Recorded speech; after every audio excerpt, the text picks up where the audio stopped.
ఏమిటి అంటే, గిలాదులో శ్రేష్టమైనటువంటి గుగ్గిలము ఉన్నది అని దేవుని వాక్యంలో చదువుతున్నాం. ఇర్మియా గ్రంథం 8వ అధ్యాయం 22వ వచనములో వాక్యం ఏం చెప్తుందంటే, గిలాదులో గుగ్గిలము లేదా, నా జనులకు స్వస్థత ఎందుకు కలగకపోవచ్చున్నది, గిలాదులో వైద్యుడు లేడా అనే మాటలు మనం చూస్తున్నాం. అనగా గుగ్గిలము ఔషధంగా, స్వస్థతకు మరి ప్రతిగా, ఒక మందుగా, ఒక మెడిసిన్గా వాడుతున్నట్టు మనం చూస్తూ ఉంటున్నాం. నిజమే, వాక్యమే గుగ్గిలము, వాక్యమే మనల్ని స్వస్థపరిచేది, వాక్యమే ఈ యొక్క ఆరోగ్యాన్ని కలుగ చేసేదని కూడా మనం దేవుని వాక్యంలో చదువుతున్నాం. 107వ కీర్తన 20వ చరణంలో మనం చదివినట్లయితే అక్కడ అంటున్నాడు, ఆయన తన వాక్కును పంపి వారిని బాగు చేసెను. ఆయన తన వాక్యాన్ని పంపించి వారిని బాగు చేశాడు, వారిని లేవనెత్తాడు, వారిని ఆదరించాడు, వారిని స్వస్థపరిచాడు. అవును దేవుని బిడ్డలారా, దేవుని వాక్యము మన జీవితాలని కడుతుంది, అది బాగు చేస్తూ ఉంటుంది. చూడండి ఎన్ని అనుభవాలు. గిలాదు, మొట్టమొదటిగా గిలాదు వారు పౌరుషం కలిగిన వారని, అలాగే గిలాదులో శ్రేష్టమైన పచ్చికలు, మందలు మేయడానికి ఉన్నాయని, మూడవదిగా గిలాదులో గుగ్గిలము స్వస్థపరిచేదిగా ఉన్నదని. నీ సంఘము, నా సంఘము, నీ కుటుంబము, నా కుటుంబము, మనందరం కూడా మనము గుగ్గిలము సమృద్ధిగా ఉన్న స్థలం వలె ఉండాలి.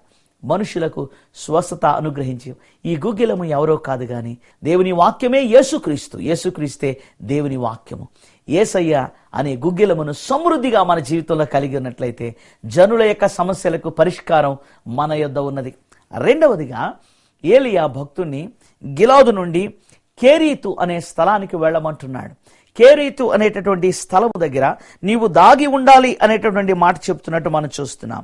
2వ వచనం 17వ అధ్యాయం 1 రాజుల గ్రంథం. పిమ్మట యెహోవా వాక్కు అతనికి ప్రత్యక్షమై, నీవు ఇచ్చట నుండి తూర్పు వైపునకు పోయి యొర్దానుకు ఎదురుగా ఉన్న కేరీతు వాగు దగ్గర దాగియుండుము. కేరీతు అనేటటువంటి మాటకు లోయ అనే అర్థం, లేక కత్తిరించు, లేక కోయబడుచున్న అనే అర్థం. దాగి ఉండే స్థలం.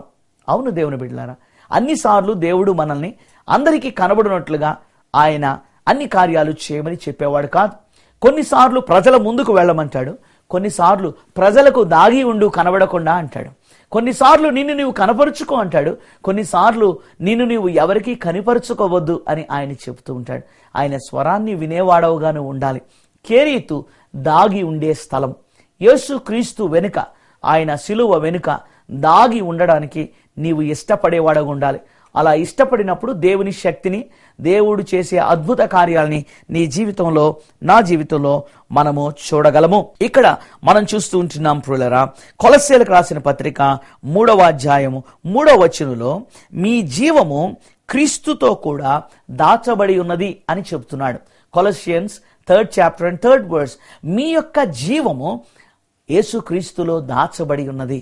మనము ఆయనలో దాచబడిన వారంగా ఉన్నప్పుడు మనల్ని ఎవరు చూడరు, కానీ మనము క్రీస్తులో ఉన్నాము. కానీ ఈ దినాల్లో క్రీస్తులో దాగి ఉండడానికి, క్రీస్తులో నిలిచి ఉండడానికి అనేక మంది ఇష్టపడడం లేదు. క్రీస్తును వారు వెనకబెట్టి వారే ముందు కనబడాలని, నేను చాలా గొప్పవాడిని, నేను చాలా ప్రార్థనాపరుణ్ణి, నేను చాలా దాతృత్వం కలిగినటువంటి వాడిని, నేను ఇటువంటి వాడిని అని చెప్పుకునేటటువంటి వారుగా అనేక మంది కనబడుతున్నారు. కానీ అది దేవుని మనస్సు కాదు. దేవుని బిడ్డలారా, మనము క్రీస్తులో దాచబడినటువంటి వారము అని ఆయన చెప్తున్నాడు. యోహాను సువార్త 6వ అధ్యాయంలో 15వ వచనంలో మనం చూస్తే, ఆయనను, ప్రభువు యేసుక్రీస్తు వారిని, ఆయనకున్నటువంటి ఆ యొక్క పాపులారిటీని బట్టి, ఎందుకంటే ఆయన అద్భుతాలు చేస్తున్నారు, ఆయన ప్రార్థనలు చేస్తున్నారు, ఆయన ద్వారా ఆశ్చర్య కార్యాలు జరుగుతున్నాయి, వేలకు వేల మంది మరి అద్భుతాలని రుచి చూస్తున్నారు కనుక విస్తారమైన జన సమూహం ఆయనను వెంబడిస్తున్నారు. అయితే కొందరు అనుకుంటున్నారు, ఈయనను రాజుగా చేద్దాం అని చెప్పి యూదుల రాజుగా చేయడానికి వారు ప్రయత్నించి, వారు అలాగూ ఆయనను రాజుగా చేయ ఉద్దేశించి ఉన్నారని ఆయన దాక్కుని, తప్పించుకొని పారిపోయినట్టుగా మనం చూస్తుంటున్నాం. దేవునికి స్తోత్రాలు ప్రియులారా. మనుషులు నిన్ను పొగిడినప్పుడు, లేక మనుషులు నిన్ను వేదికల మీదకి ఎక్కించినప్పుడు, లేకపోతే ఏదో మన పాపులారిటీ విస్తరిస్తున్నప్పుడు మనల్ని మనము లోకానికి కనుపరుచుకోవడం కాదు కానీ క్రీస్తును కనుపరిచేవారుగా ఉండాలి. దాగి ఉండేటటువంటి స్థలము కేరీతు. మూడవదిగా ప్రభు వారు అంటున్నారు 9వ వచనంలో గమనించినట్లయితే, నిన్ను పోషించుటకు అచ్చటనున్న ఒక విధవరాలికి నేను సెలవిచ్చితిని.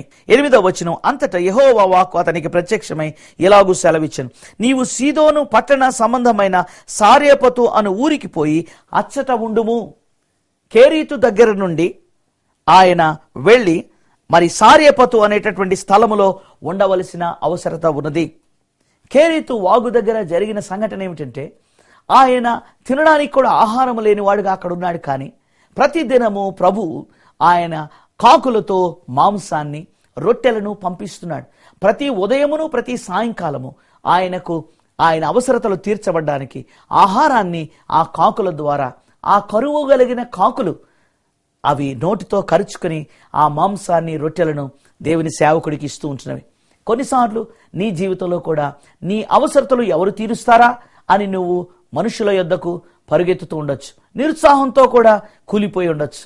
కానీ నీవు ఆయనలో దాగి ఉన్నప్పుడు, దాచబడి ఉన్నప్పుడు, ఆయన సన్నిధిలో కనిపెట్టినప్పుడు నీ అవసరతలు తీర్చబడతాయి అని ఈ కేరీతు వాగు అనుభవం ద్వారా మనం నేర్చుకుంటున్నాం. ఆ దినాలన్నీ కూడా ఆయన ఆ యొక్క రొట్టె మాంసమును తింటూ, ఆ వాగు నీరు త్రాగుతూ అక్కడ సంతోషంగా గడిపి ఉంటున్నాడు. గనుక దేవుని బిడ్డలారా, అలాగూ దేవుని వైపు మనం చూద్దాం. ఆయన మన అవసరతలను తీరుస్తాడు. ఆకాశ పక్షులకు గూళ్ళు, ఆకాశ పక్షులను చూడండి, అవి విత్తవు, అవి కోయవు, కానీ పరలోకమందున తండ్రిని వాటిని పోషిస్తున్నాడని ప్రభు వారు చెప్పారు. మనల్ని కూడా అలా పోషిస్తానన్నాడు. అడవి పువ్వులకు ఎంత చక్కని రంగురంగులతో కూడినటువంటి పువ్వులు అలంకరించి ఉన్నాడో మనకు కూడా వస్త్రాల్ని అనుగ్రహిస్తా అంటున్నాడు. ఆయన రాజ్యాన్ని, నీతిని మనం వెతికితే అన్నీ మనకు ఆయన అనుగ్రహించి వాడై ఉన్నాడు. 3వ అనుభవాన్ని మనం చూస్తే సారేపతు అనుభవము. సారేపతు దగ్గరికి వెళ్ళమంటున్నాడు. అక్కడ ఆయన అవసరతలను తీర్చడానికి ఒక బీద విధవరాల్ని ఆయన వాడుకుంటున్నట్టుగా మనం చూస్తుంటున్నాం. దేవునికి స్తోత్రాలు ప్రియులరా. ఆ బీద విధవరాలు కొద్దిగా పిండితో రొట్టె చేసుకొని చనిపోవాలి తిని తన బిడ్డ అని అనుకుంటుంది ఆ కరువు కాలంలో. కానీ ఆమెను బ్రతికించడానికి, ఆ కరువు కాలం అంతట్లో ఆమెను పోషించడానికి యేసయ్య లేక మన దేవుడు ఆమెకు ఒక చిన్న పరీక్ష సేవకుని ద్వారా పెట్టి ఉంటున్నాడు. అప్పుడు ఆమె సేవకుని మాటకు విధేయత చూపించింది, దేవుని మాటకు విధేయత చూపించింది. ఆ ఉన్న కొంచెం పిండితో రొట్టె చేసి సేవకునికి ఇచ్చినప్పుడు ఆమె దరిద్రత తీరిపోయింది, ఆమె కరువు తీరిపోయింది. దేవునికి స్తోత్రాలు. దేవుని బిడ్డ, నువ్వు అనుకోవచ్చు, ఒకవేళ నేను బీదరాలను, నేను చాలా దరిద్రుడను, నేను చాలా ఏమీ లేనివాడిని, నేనేం చేయగలను అనుకోవచ్చు. కానీ నీ ద్వారా గొప్ప సేవకులను దేవుడు పోషించాలని, నీ విధేయత ద్వారా గొప్ప ఉజ్జీవాన్ని సంఘంలో కలుగు చేయాలని, నీవిచ్చేటటువంటి కొద్దిపాటి ఆ యొక్క ద్రవ్యం ద్వారా, కానుక ద్వారా ఆశ్చర్య కార్యాలు చేయడానికి ఆయన నిన్ను ఎన్నుకున్నాడు అనేటటువంటి విషయాన్ని నీవు మర్చిపోవద్దని యేసుక్రీస్తు నామమున నేను నీకు మనవి చేస్తుంటున్నాను. దేవుని సేవకుని యొక్క అవసరత అక్కడ తీర్చబడి ఉన్నది. సారేపతు అనే మాటకు శుభ్రపరిచి వేరు చేయు స్థలం, లేక కాల్చే స్థలం, లేక ధాతు ద్రవశాల, ముతక లోహాల్ని కరిగించేటటువంటి స్థలంగా ఉంటుంది. నిజమే, ఏలియా మోటువాడు, మొరటివాడు, చాలా కఠినంగా మాట్లాడతాడు, చాలా సూటిగా మాట్లాడతాడు, చాలా మొండిగా వ్యవహరిస్తూ ఉంటాడు. కానీ ఆయన జీవితాన్ని దేవుడు మోల్డ్ చేస్తూ ఉంటున్నాడు. తనపైన ఆధారపడేటట్టుగా దేవుడు మలుస్తూ ఉంటున్నాడు. నీవు కూడా ఒకవేళ నీ మొండితనంతో, నీ యొక్క అహంకారంతో, లేకపోతే నీ జీవితంలో, నా జీవితంలో కొన్నిసార్లు కఠినంగా ఒకవేళ మన సొంత ఆశలతో వ్యవహరిస్తున్నప్పుడు God wants to mould us. దేవుడు మనల్ని మలిచేవాడుగా ఉంటున్నాడు. ఆ తర్వాత మనం చూసినట్లయితే మరి 4వ అనుభవంగా 1 రాజుల గ్రంథం 19వ అధ్యాయం 7-8 వచనాల్లో చూస్తే హోరేబు అనే స్థలానికి వారు ఆయన నడిపిస్తున్నట్టుగా మనం చూస్తున్నాం. హోరేబు అనే మాటకు ఎడారి అనే అర్థం. ఇక్కడ మరి మనం చూస్తున్నాము, మరి మోషేకు దేవుడు ధర్మశాస్త్రాన్ని ఇచ్చినటువంటి స్థలంగా కూడా నిర్గమకాండం 19వ అధ్యాయంలో మనం చూస్తున్నాం. సీనాయికి మారు పేరు హోరేబు అనే విషయాన్ని కూడా మనం నేర్చుకుంటూ ఉంటున్నాం ప్రియులరా. కనుక దేవుని ఆజ్ఞలు, దేవుని ధర్మశాస్త్రం ఇవ్వబడిన స్థలము హోరేబు. రెండవదిగా మరి 1 రాజుల గ్రంథం 19వ అధ్యాయం 16వ వచనం, ఏలియా వెళ్ళిపోతాడు, అగ్ని రథాలు వచ్చి ఆయనను తీసుకుని వెళ్ళిపోతాయి. కానీ ఆ తరువాత ఇజ్రాయేలుకు నాయకుడు ఎవరు, ఆ తర్వాత ఇజ్రాయేలులకు ప్రవక్త ఎవరు? ఆ యొక్క మరి అభిషేకం జరిగినటువంటి స్థలమే హోరేబు. ఇజ్రాయేలుల కొరకు ఎలీషాను ఏలియా అభిషేకం చేస్తూ ఉంటున్నాడు. అవును, హోరేబు అనుభవంలోనికి ఈనాడు సంఘ కాపురులమైన మనము, పెద్దలైనటువంటి మనము రావాలి. పెద్దలు విశ్వాసులే మీరై ఉండొచ్చు. తల్లిదండ్రులైన మీరు నమ్మకమైనటువంటి వారుగా, భక్తులుగా దేవుని వెంబడిస్తూ మందిరాలకు వెళుతూ ప్రార్థనలు చేస్తుండొచ్చు. అయితే ఎలీషాను ఏలియా సిద్ధం చేసినట్టు మీ పిల్లలను దేవుని కొరకు సిద్ధం చేస్తున్నారా? మీ పిల్లలను రాబోయేటటువంటి తరాలలో దేవుని సేవ చేయడానికి ఆత్మీయత వారికి నేర్పిస్తున్నారా? ప్రార్థన వారికి నేర్పిస్తున్నారా? మందిర అనుభవం వారికి నేర్పిస్తున్నారా? దేవుని సేవకులమైన మనం గతించిపోతాం. ఆ తరువాత సేవకులు కావాలి. మనం ఉండగానే సేవకులు కావాలి భారతదేశానికి. ఇతర సేవకులను సిద్ధం చేస్తున్నారా? ఏలియా అయితే ఎలీషాను అభిషేకించి ప్రార్థన చేసి సిద్ధపరిచాడు. నీవు నేను కూడా ఇతరులను సిద్ధపరచాలి. చివరిగా కర్మేలును గురించి నేర్చుకుని ప్రార్థన చేస్తాం. మొదటి రాజుల గ్రంథం 18వ అధ్యాయం 19వ వచనంలో కర్మేలు అనుభవాన్ని మనం చూస్తున్నాం. కర్మేలుకు జనులందరినీ రమ్మని ఏలియా పిలిచాడు. బైబిల్ చెప్తుంది 18వ అధ్యాయం 21వ వచనంలో, ఏలియా జనులందరి దగ్గరకు వచ్చి, ఎన్నాళ్ల మట్టుకు మీరు 2 తలంపుల మధ్య తడబడుచుందురు? యెహోవా దేవుడైతే ఆయనను అనుసరించిడి, బయలు దేవుడైతే వారిని అనుసరించిడి అని ప్రకటన చేయగా జనులు అతనికి ప్రత్యుత్తరముగా ఒక మాటైనను పలుకకపోయేరి. They are leading their life in 2 ways. 2 మార్గాల్లో వారు నడుస్తుంటున్నారు. దేవుని బిడ్డలతో దేవుని బిడ్డల్లా ఉంటున్నారు, బయలు దేవత దగ్గర బయలు దేవత వలె ఉంటున్నారు. They are in confusion. దేవుని బిడ్డ, ఈ మాటలు వింటున్న నీవు కూడా 2 మార్గాల్లో వెళ్తూ ఉంటున్నావేమో. నీవు ఏదో ఒక మార్గంలోనికి రావాలి, అప్పుడే నీకు ఆశీర్వాదము. కర్మేలులో వధించబడిన పశువు ఉన్నది. మీకు తెలుసు కదా, ఏలియా ఒక సవాలును విసిరాడు. ఏలియా దేవుడే నిజమైన, యెహోవా దేవుడు నిజమైన దేవుడిని రుజువు చేయడానికి పడిపోయిన బలిపీఠాన్ని ఆయన కట్టాడు. ఆ రాళ్లన్నీ బలిపీఠపు రాళ్లు చెల్లాచెదరైపోయాయి. అక్కడ బలి లేదు, ప్రార్థన లేదు, ఏ విధమైన అర్పణ లేదు. ఎంతకాలమైనదో మనుషులు మరిచిపోయారు. కానీ ఏలియా ఆ రాళ్లను మళ్ళా తీసుకున్నాడు, బలిపీఠాన్ని కట్టాడు. బలిపీఠం మీద వధించబడిన బలి పశువును ఉంచాడు. ప్రభు అయిన యేసుక్రీస్తు ఆ బలి పశువుకు సాదృశ్యంగా ఉన్నారు. కట్టబడినటువంటి బలిపీఠము ఇశ్రాయేలీలు మరలా తిరిగి దేవుని దగ్గరికి వస్తున్నారు అనడానికి సాదృశ్యంగా ఉన్నది.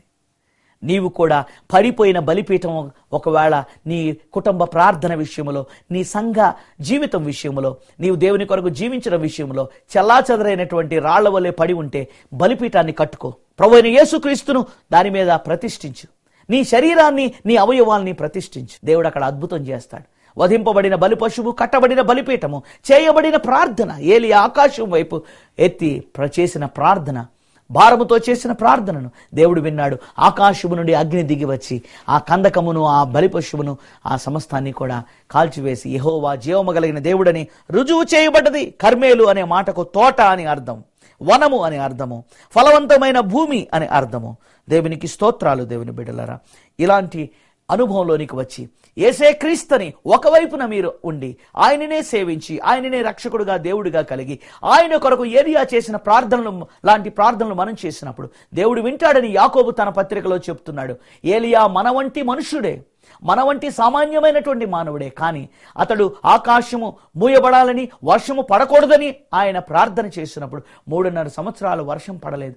ఆ తరువాత వర్షం పడాలని ప్రార్థన చేసినప్పుడు మరలా వర్షం పడ్డది. గనుక దేవుడు ఆయన ప్రార్థన విన్నాడు. నీ ప్రార్థన వింటాడు, నా ప్రార్థన వింటాడు.